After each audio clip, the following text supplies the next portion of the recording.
Assalamualaikum warahmatullahi wabarakatuh.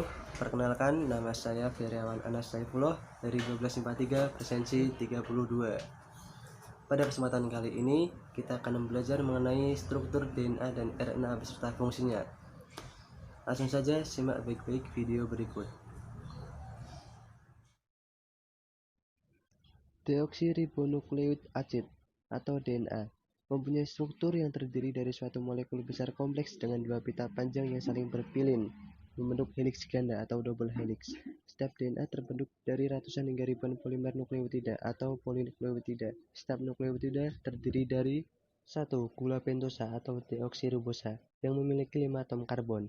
2. Gugus fosfat atau ostorifosfat yang berubah atom fosfat dan dikelilingi oleh 4 atom oksigen. 3. Basa nitrogen atau nukleobasa, yaitu suatu molekul yang berbentuk cincin dan mengandung nitrogen. Ada dua kelompok basa nitrogen, yaitu purin yang terdiri dari adenin dan guanin, serta pirimidin yang terdiri dari sitosin dan timin.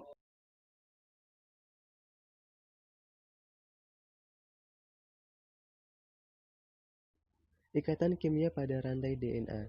Seperti namanya, DNA tersusun atas beberapa ikatan rantai kimia. Ikatan kimia ini menyambungkan antara gugus fosfat, basa, dan gula dalam susunan DNA. Berikut adalah ikatan-ikatan di DNA. Pertama, ada ikatan fosfodiester, yaitu ikatan kimia antara gugus fosfat dari satu nukleotida dan gula dari nukleotida berikutnya. Yang kedua ada ikatan hidrogen, yaitu ikatan kimia antara pasangan basa nitrogen. Yang ketiga ada ikatan antara gula deoksiribosa dan basa nitrogen, yang terdiri dari deoksiadenosin monofosfat atau disingkat DAMP antara gula deoksiribosa dan basa adenin. Ada deoksiguanin monofosfat atau disingkat DGMP antara gula deoksiribosa dan basa guanin. Ada deoksisitidin monofosfat atau disingkat DCMP antara gula deoksiribosa dan basa sitosin. Ada deoksitimidin monofosfat atau disingkat DTMP antara gula deoksiribosa dan basa timin. Dalam rantai DNA tersebut, sitosin yang dilambangkan dengan C selalu dihubungkan dengan guanin yang dilambangkan dengan G oleh 3 ikatan hidrogen. Sementara itu, adenin yang dilambangkan dengan A selalu dihubungkan dengan timin yang dilambangkan dengan T oleh 2 ikatan hidrogen. Nukleosida terdiri atas deoksiribosa dan basa nitrogen, sedangkan nukleotida terdiri atas deoksiribosa, basa nitrogen, dan fosfat. Sering kita melihat 5 aksen dan 3 aksen ini menunjukkan ikatan gugus fosfat dengan ikatan gula deoksiribosa. Gula deoksiribosa adalah gula pentosa atau gula berkarbon 5. 5 aksen maksudnya gugus fosfat di sini akan berikatan dengan gula deoksiribosa pada karbon ke-5. Sedangkan 3 aksen maksudnya gugus fosfat di sini akan berikatan dengan gula deoksiribosa pada karbon ke-3. Fungsi DNA. DNA sebagai materi genetik memiliki beberapa fungsi pada tubuh makhluk hidup, di antaranya yaitu 1. Membawa informasi genetik suatu makhluk hidup dari generasi satu ke generasi setelahnya secara terus-menerus. 2. Memiliki peran dalam pewarisan sifat pada makhluk hidup. 3.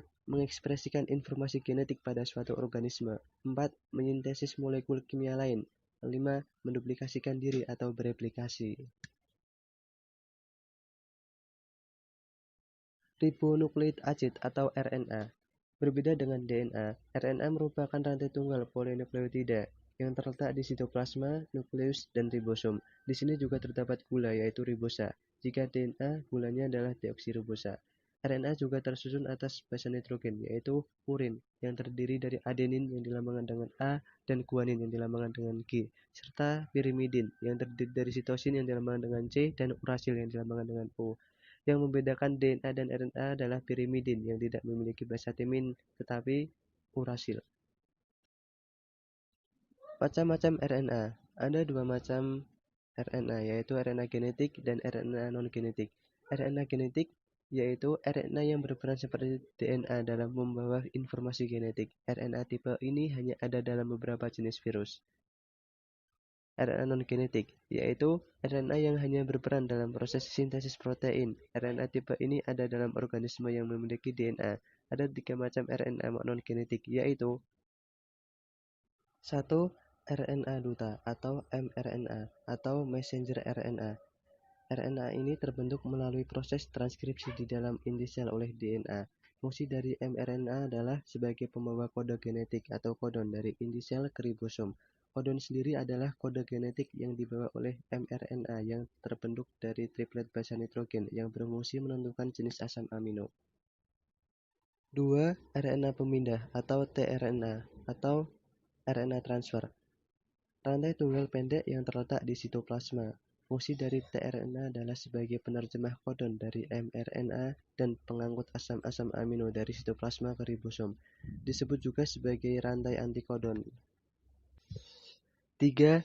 RNA ribosom atau rRNA memiliki rantai tunggal, tidak bercabang, serta fleksibel. Pada ribosom yang dibentuk DNA di dalam inti sel, jumlahnya lebih banyak daripada mRNA atau tRNA. Fungsi dari rRNA adalah sebagai mesin perakit polipeptida pada sintesis protein.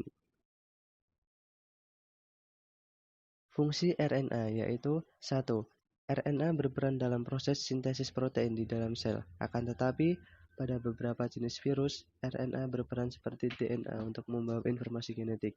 2. Tempat penyimpanan berbagai informasi. 3.